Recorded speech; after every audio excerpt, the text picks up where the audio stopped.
45 minutes. That's the amount of time it can take to change somebody's life forever. It happened to me. I'm going to take you back to Maryland and me as a 7-year-old. I grew up in Perry Hall, Maryland, and I'm sitting on a carpet square on this particular Tuesday morning in elementary school, and I was on the edge of the carpet square. And my friends and I were all on the edge because there was a guy who was coming to visit our school on this particular day who was known as Ranger Bill. Ranger Bill worked for the Maryland Department of Natural Resources, and Ranger Bill was an environmental educator. And he brought with him that day a turtle and a snake and an owl and a hawk and a vulture. And he came in, and this guy was looking snazzy. He had this great-looking uniform on, all these animals, and he edutained us. It wasn't just teaching. He was entertaining us. He had us on the edge of that carpet square. And I watched this guy teach this day. And I remember 45 minutes is the amount of time he spent with us, and then he left. And I remembered thinking to myself, I want to be like that guy. I want to be like Ranger Bill, the way he looked, the way he was teaching everything. And the animals he was using, all these animals had injuries, and they had stories, and they were ambassadors of the messages that he was sharing. Well, I went home that day and told my parents about it. And I guess I kind of became a Ranger Bill groupie because I went out and I started following this guy around. And he probably wondered, what is this little kid, this 7 or 8-year-old kid, doing in the back of the room watching me everywhere I go? He'd go to the library. We'd go up there and see him. All these things, that picture there with little Nicky there, Ranger Nick, with the uniform holding the Eastern king snake. You know, I finally got up the courage to go up and talk to Ranger Bill, even after doing the junior ranger program with Ranger Bill. And I'm about 8 years old at the time. And I ended up saying, is there anything that I can do to be around you more? To shadow you, to help you? And I tell you what he said. He said, well, you sure can. And I ended up for about the next 8 years cleaning a lot of cages out, all right? And the owls and hawks are not the cleanest animals in the world, but I got a chance to be around this guy and watch the way he was teaching. And I'd go out with him on the stages in different places and watch him teach. And after a little while, maybe I was 11 or 12, he'd say, Nick, why don't you hold this turtle and stand up and talk about it a little bit? Or Nick, why don't you hold this eastern screech owl and tell the audience about it a little bit? I did that stuff, and I turned 16. And Ranger Bill says to me, I'd been doing this 8 years, going out and talking. And Ranger Bill says, Nick, this is all you've ever known, is watching me teach and wanting to teach with animals. He said, why don't we offer you a job? So I was the youngest guy working for the state of Maryland, the Department of Natural Resources, this little 16-year-old kid with my ranger uniform and everything. And I would start going out there and using animals to teach with. Now, you had to be 18 to drive a state vehicle, so I had to drive my old Chevy Blazer. I'd put the seats down in the back. I'd put those carriers, the birds in there, and we'd go out and I'd talk. Now, I couldn't teach a bunch of high school kids. I was younger than they were. You weren't going to listen to me. But I could go out and I could teach younger kids, and I'd visit camps and things and use animals in teaching. And I remember one day, it was in November sometime, I was at an event, and I was holding an owl on my glove over here. And I remember a news guy came up to me, and he had a camera there, and he put it in my face, and he said, I'm standing here with Ranger Nick. And when he said that, I felt like I had really made it, you know? Like yeah. My whole life, this is all I'd ever... My great-grandmother used to say, you really called me your little preacher boy. And if I didn't do this ranger thing, I'd probably become a preacher. And people say, well, maybe you ought to think about doing that. But I didn't. And that guy called me that, and it was a profound moment. Well, I continued teaching with those animals for a number of years, and that led me down a path to college and graduate school, and at the University of Georgia now for 10 years, teaching students how to do what Ranger Bill did 31 years ago. Still talking about it. And he was there for 45 minutes. Profound impact. Ranger Bill wasn't just presenting information. He was teaching it. And there's a difference. I want you to think for a second about a great teacher in your life. What would you put in that blank? Great teachers, what? Think about it. I'll give you 7.5 seconds. No cheating. Keep it to yourself. I'm going to come back to it in a couple of minutes. We're going to talk about that because I have my own thoughts about what great teachers do. The first thing that I think great teachers do is they celebrate mistakes. Errors, things that happen that weren't planned, that we have a choice as an educator, whether to capitalize on this or ignore it. Bob Ross, that television artist that paints things on TV, calls them happy accidents. It's a happy accident we made here. Okay. In the education world, we call these things teachable moments. Just makes it sound better. You make a mistake, you call it a teachable moment. And sometimes, from time to time, I don't know if y'all see this or not. I know I'm not supposed to leave the rug, but something's going on over here. I hope they forgive me. I'm going to come over here. Talk about a teachable moment. Look what's going on right here. This, you're not going to, hey, what are you doing? What? You're not going to believe this. Not that this was planned or anything. But all of a sudden I look over there and there's our state reptile, a gopher tortoise. We're talking about teachable moments. I had a choice to make right now. I could have either ignored that and continued on, or it could have become a distraction. And so I thought, let's capitalize on it. It's a teachable moment.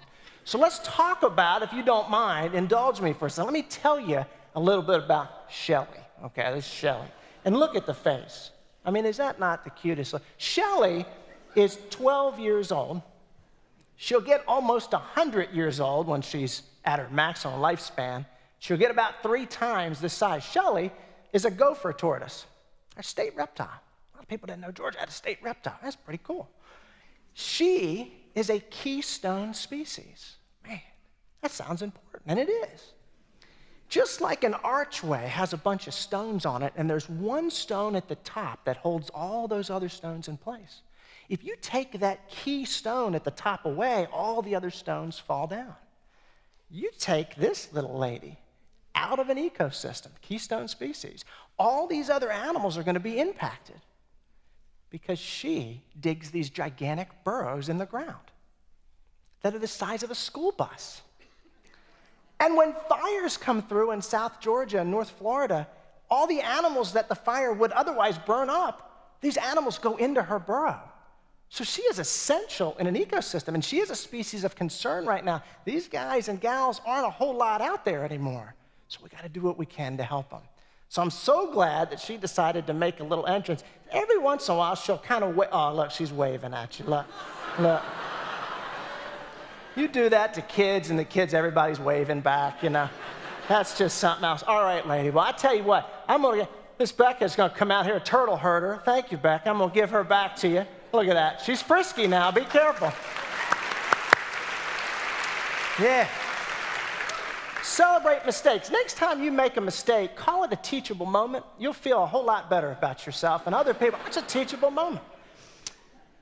First thing great teachers do is they celebrate mistakes. Second thing I think they do is they appreciate differences. And I don't need to tell you that as a professor at UGA, I got a lot of different kinds of students in my classes. Everybody's different. And that's great because they bring all these different perspectives and levels of experience into that classroom. But every one of them has something in common. And every one of them has something in common, just like most of us do in this room tonight. Everybody deals with public speaking anxiety. Sure. Communication anxiety. And the students that are in this class come into this class with me that I call Teaching with Animals. And it is just what you can imagine, a class about teaching with animals. We learn about public speaking, but we integrate animals like that animal in that picture and help students overcome anxiety by handling an animal and teaching with it. And they'll tell me, they'll say, Ranger Nick, they'll say, when I'm holding this turtle or this snake or this alligator or this salamander, I don't feel like everybody's looking at me, they're looking at the animal. And I can relax, and I can be a better teacher and not just a presenter. Appreciating those differences is so important. One of the best things that I've ever done at the University of Georgia through that class is have those students come together, take those animals, and go about 10 miles down the road to extra special people. If you've never heard of extra special people, or ESP as we call it, let me tell you, that's right, if you're in need of a hug, go on down to ESP. You will feel so welcomed and so appreciated. ESP is a place where literally hundreds of folks with disabilities, with learning issues, come together and they thrive. Special needs. They come together. I get my students with those animals, and some of those students are scared to death to stand up in front of an audience and give a presentation, and I get it.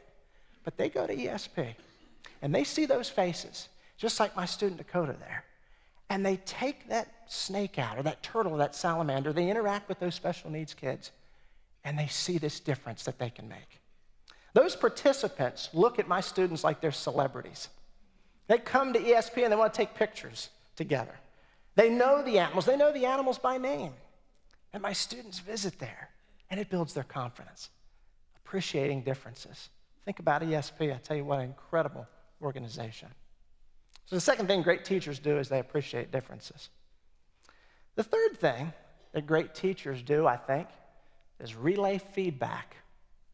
Now, when I'm in class, I can look out at my students and I can see if somebody might be having a bad day or something's on their mind, and I can ask them about it. Hey, how's everything going there? Give them a pat on the back, an attaboy, an attagirl, fist bump, a high five.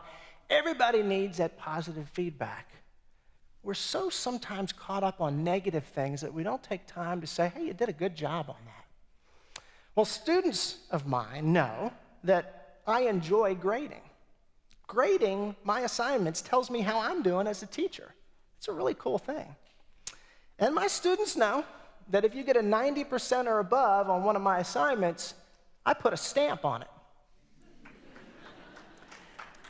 And I have friends of mine that know that I teach college, and they say, Nick, they're not second graders. You're putting a stamp. I said, yeah, you get a 90% or above. I put a turtle stamp on there, and I write, excellent job. I write it right on there. Right? So, and I do that every time. People, oh, come on. And I look at their faces when I get it back, and they're comparing, hey, I got a turtle on mine. But the one time that I thought to myself, I don't know, Nick, maybe I could just grade them and hand them back. It doesn't really matter. Well, I tell you it does. I was teaching at a school to the south of here as a graduate student, and it's a big university. It starts with an F, ends with Florida. I know I'm not supposed to talk about it in Athens, Georgia, but I did go to school down there. There is credibility to this talk, all right? There really is. Let's get out of here, this guy. So I'm down there at that big university to the south of us, and I'm teaching a big class as a PhD student down there. It's a big class, a couple hundred students. And a lot of football players would take this class, and they would all sit down in the front down there. And one day I was handed back assignments in class, and I got done doing that. Went back to my little cubicle as a grad student, and I'm sitting there at my cubicle, and there's a knock on the door of the grad student office. And I'm kind of back in a corner of this big office in my cubicle, and I look around at the door, and there's one of the football players, a linebacker, and he looked like a refrigerator. The guy, he's taken up the whole door. And he's standing there, and he's looking at me, and he's got this assignment in his hand. And it looked like a Post-it note in his hand. That's how big the guy is. And he's standing there, and he says, Ranger Nick, can I talk? And I love they call me Ranger Nick. Ranger Nick, can I talk to you? Come on in. And he says, I got a 91 on this, and I didn't get a stamp. And he handed it to me, and this guy walked all the way across campus, He came to my office. And I'm looking at it, and sure enough, I must have forgotten. So he hands it to me. And I can still see this like it was yesterday. Hands it to me. I reach into my desk, and I had an owl stamp in my desk I still use today. My students that are here know this owl stamp. It's a legitimate owl. It is a good owl. And I took this little owl out, and I inked it up, and I stamped it on his page, and I wrote, outstanding work.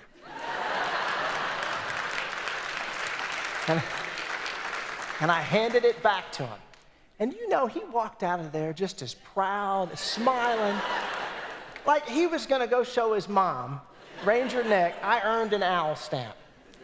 And I said to my friends who get on me about, Nick, you give stamps. I said, let me tell you, if that big, tough football player could walk all the way across campus with that assignment to tell me he didn't get a stamp, wait to give me one, I'm going to do that until I retire from teaching. It matters, it matters, it matters. Nice. It really does. Relaying feedback. You gotta tell people how you feel. Man, you're doing a good job. And that motivates them. And they can't wait to do the next assignment. What other stamp will we use? I've got a leaf, unbelievable work. If you're having some problems, I've got a paw, positive improvement. These kind of things. Great teachers relay feedback. I think that great teachers also, and this can be tough, they evaluate themselves. And it's easy to take it personally. It's easy to look at that and say, I don't know, I don't think they like me, but you look at what students are telling you, and you gotta be willing to change what you're doing if something's not working. You gotta look around the room at those facial expressions. You gotta look around the room at that body language. Do I need to change what I'm doing? It's important. Evaluating yourselves in your environment is really key. And I'm sure that you're wondering, what is this black table doing here with this black bag on top? Which, by the way, I know that y'all can't see it, but my wife gets me these bags and it says Ranger Nick on the front of it too. It's kind of nice. She's here tonight. So inside of this bag is something that does a really good job at evaluating its environment. And it uses multiple senses to do this, multiple pieces of data. So I'm going to reach into this bag and take this thing out, and I promise it won't get away from me, okay? Promise. I'm going to hold on to this thing, okay? It's inside of a bag because it's a really good way to transport it. Plus, nobody knows what's in here. So when I'm at work over there at UGA and I've got a bag with me in a meeting and the bag starts moving, most people think, what's he got going on there? So I'm going to reach in here, I'm going to introduce her. She's called Snowy, is her name, Snowy. She is a sweetheart. She's a sweetie. Come here, girl. Let me show her to you. Oh, she's all warmed up, ready to go. She's all warmed up and ready to go. Now, I know what you're thinking. And I appreciate that nobody jumped up and ran away. There's football players who are the first ones to run away when I take a snake out.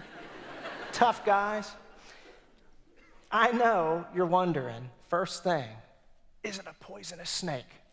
Well, first of all, there are no poisonous snakes.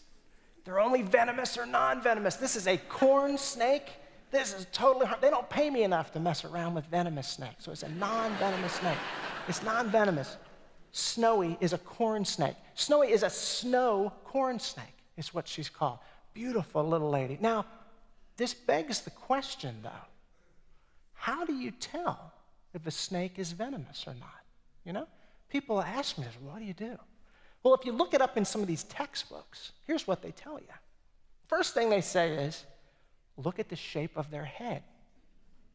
A non-venomous snake's head is an oval shape, and a venomous snake's head is a triangular shape because of the venom glands back there. You got to get kind of close to a snake to tell what shape head it has. Right? All right, proceed with caution. The next way, I get to laughing about this, right? Yeah. The next way, they say in the textbooks, the scientists, this is what they tell you. Look at the shape of their eyes. A non-venomous snake's pupils are round, and a venomous snake's pupils are vertical slits, like a cat's eye. But can you imagine it? Bobby, get over here. Ranger Nick said, look at the shape of their eyes. Is this thing venomous or not? By that time, the thing's bit you on the nose, So I always say, when you see something as beautiful as this out in the wild, wave at it, say, hey, thanks for what you're doing. Don't get a shovel, don't jump up and down and scream. Appreciate what you're doing and walk away from it. They are doing incredible stuff out there to help us here in Georgia and all around the world deal with rodents and things. Snowy evaluates her environment, just like all snakes do. That tongue is flickering in and out, tasting the air, wondering if anybody down in the front row has a mouse or a rat in their pocket. I hope you don't. She's about to eat again here soon. She's tasting the air. Her belly senses vibrations. So when she's on the ground, she can feel things. She's got this gland on the roof of her mouth that senses heat because they hunt a lot at night. So all of these senses she puts together to determine her surroundings. Where's food? What's safe? What's not? Same way a great teacher evaluates themselves with multiple points of data to make a decision about how we're doing. Snowy is a really, really cool lady, and she lives at home with us in an aquarium. It's not loose, but she lives at home, and those students at ESP know Snowy very well. When I go to ESP, they ask me about Snowy. Did you bring Snowy today? She's a great one. I'm going to ask Miss Becca, come back out, snake wrangler. She was a turtle herder. Now she's a snake wrangler. Can I give you Snowy? Thank you, lady, so much. We'll give her a round of applause for taking care of that. That's great. Think about what you put in that blank a couple minutes ago. Great teachers, what? I imagine that not too many of us in this room wrote down that great teachers are the smartest person in the world or know everything there is to know about their subject. The 4 points we talked about, to me, are really important. Celebrating mistakes, appreciating those differences, relaying that feedback, and evaluating yourself. I think the bottom line is really that great teachers just care, right? That's what they do. Yeah. Thanks. And that, I tell you, that is the coolest part of my job. I get to act like me, just like tonight with these animals, which is apparently unheard of for this TED Talk stuff, to have animals involved. This is me. This is Ranger Nick, you know? And to be able to do this stuff and empower and inspire folks with great teaching, it's incredible. Ranger Bill, 31 years ago, 45 minutes he spent with me. That set me on a path that I'm standing here tonight talking to you about. I've never, ever wanted to do anything else in my life but this. Tell you about animals and nature and inspire you by being me. It's empowering. I want you to leave tonight and think about the difference that you can make. My title is an educator. You know, that's what I do. I'm an educator. But even though most of us in here might not be educators, every one of you is a teacher, right? So the next time you've got 45 minutes with somebody or even 4 minutes with somebody, what are you going to do to show them that you care? I think that Maya Angelou said it best. She said, people will forget what you said. People are going to forget what you did, but they're not going to forget how you made them feel. I hope this made you smile tonight. I really appreciate you listening to me. Thank y'all so much. Appreciate it.